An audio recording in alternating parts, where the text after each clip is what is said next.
Hello and welcome. You're watching this live on youtube.com/NDTV. I'm Gargi Rawat and we're going to bring you the top stories of the day. Now we ask you, the viewers, your choice among the top 5 stories, and let's just take a look at the stories that are in the top 5 category. EU MPs in Kashmir. Prime Minister Modi is in Saudi Arabia. After 80 hours in a bore well, a 2-year-old dies, and free rides for women on Delhi buses. That starts from today.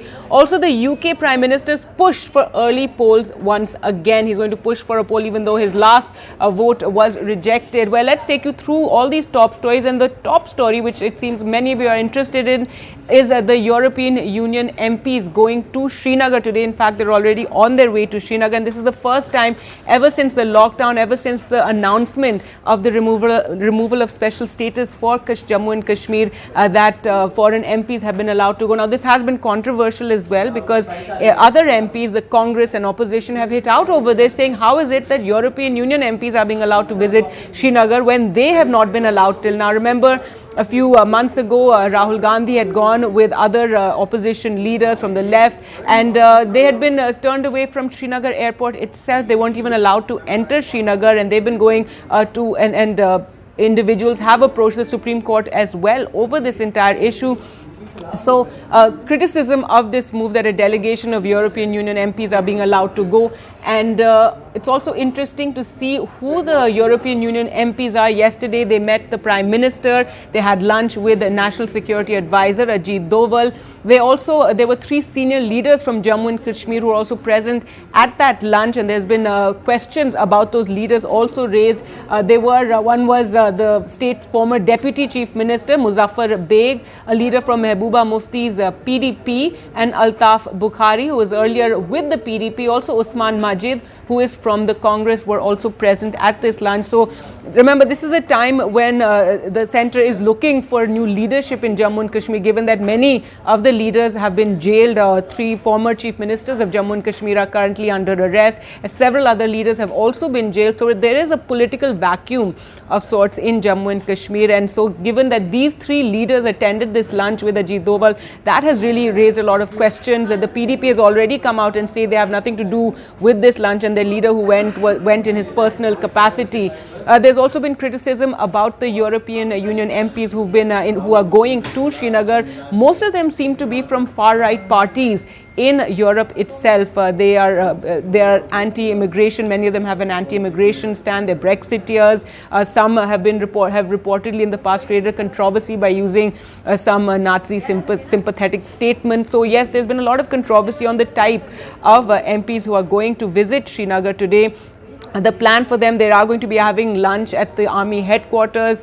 They will be briefed over there. There will also be interactions with the trade leaders, with the shikara owners, etc. So the MPs who spoke to the media on their way to the airport said that they want to get a sense of the situation on the ground in Srinagar. Remember, this issue was raised recently during a congressional hearing in the United States about how foreign leaders, foreign MPs and foreign reporters have not been allowed to go into Kashmir to see the situation for themselves. And Kashmir, of course, has been under lockdown for over 80 days. Even now, normalcy has not returned there. Even though schools have been open, children are not going to school. Teachers go to school, but many parents are unwilling to send their children to school, given that any moment a protest could break out. There could be any sort of violence breaking out. So obviously not a situation in which you want to send your child out. Also, public transport not working. So that has been a matter of concern.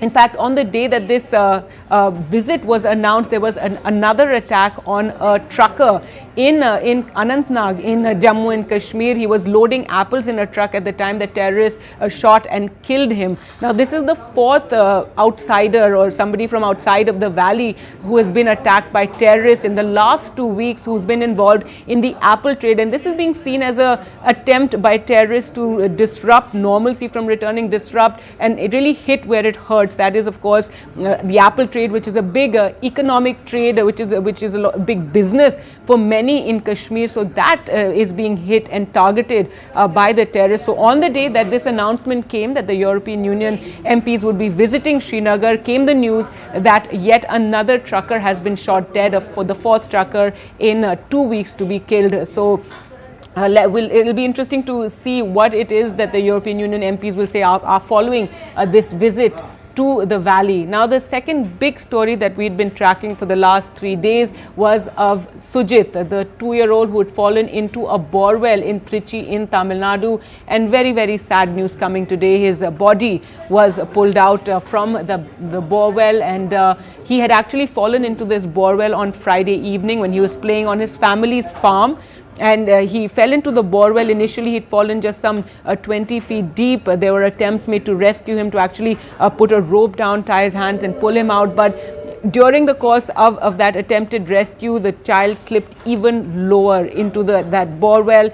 And on Sunday morning, then began the attempt to dig another borewell adjacent to this borewell so that they could dig a tunnel and pull him out. But already it did seem, we were hoping for the best but fearing the worst, given that the 2-year-old child had not eaten or drunk anything since the time he'd fallen into that borewell on Friday evening. Now, there's been a lot of criticism about the trial and error approach that was adopted by the rescuers to pull the child out. Again, we spoke to the person in charge of the rescue attempt, the IS officer who was in charge, and he said that they had to be careful, given that the borewell itself was extremely narrow. There wasn't much room for attempts to rescue. The critics have said that there could have been a more scientific approach. I'm not very sure what that means, but apparently the family itself did not initially want a second borewell to be dug. They were very worried that the tremors from that could affect their child, who was already trapped so deep under the ground. And sadly, the child had slipped to 88 feet under the ground as they were attempting to pull him out the first time around. 3 ministers were actually monitoring the entire rescue operation, and finally his dead and decomposing body was pulled out, which means of course he had died earlier, even as the attempts were being made. But this again raises the question about, time and again we have these instances of children falling into these unattended borewells and dying. There have been 10 such instances just in Tamil Nadu in the last 10 years. In 2006 there was an instance in Haryana in which a young child, a prince, had fallen into a borewell, and that had received massive media coverage, and the issue even taken to the Supreme Court. Supreme Court had even spoken on this, and the courts had brought out certain guidelines that how borewells, once they are abandoned, must be covered up. Now, sadly, as we said, this borewell was on the property of the family. It had been dug a few years ago. The family claimed that they had actually filled it or had covered the borewell, but perhaps during the recent rains that had taken place, that something had shifted and that borewell was again open, and young Sujit falling into that borewell. So we'll have to see what really comes of this. Though already we've been told all the district collectors have been asked to once again carry out an inspection in their districts to ensure that no such borewells are left unattended. So this again, it's a shame for the country that again and again we have these cases happening in which children fall into borewells, and of course, sometimes it's a happy ending. They are pulled out safely, but sometimes, as in the case of poor 2-year-old Sujit, he died in that borewell.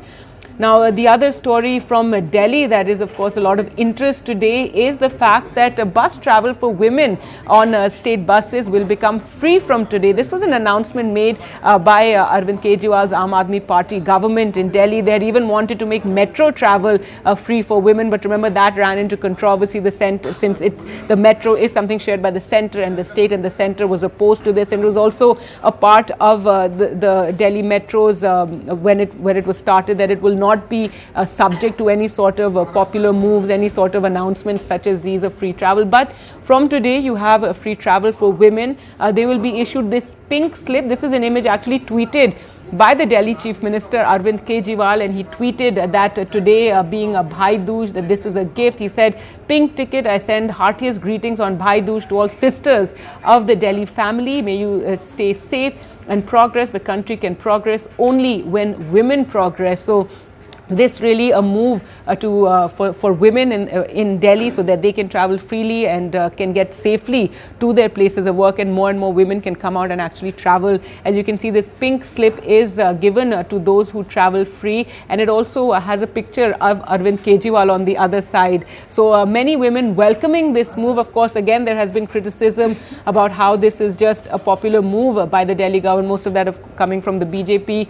A total of 13,000 marshals marshals have also been deployed on Delhi buses to ensure the safety of women. So these are the top stories today on NDTV that all of you have voted for. Remember, do keep logging in and casting your votes every day on which stories you want to hear more about, and do write in to us. As you can see, all your opinions and reactions also taken on youtube.com/NDTV. Thanks so much for watching. Goodbye.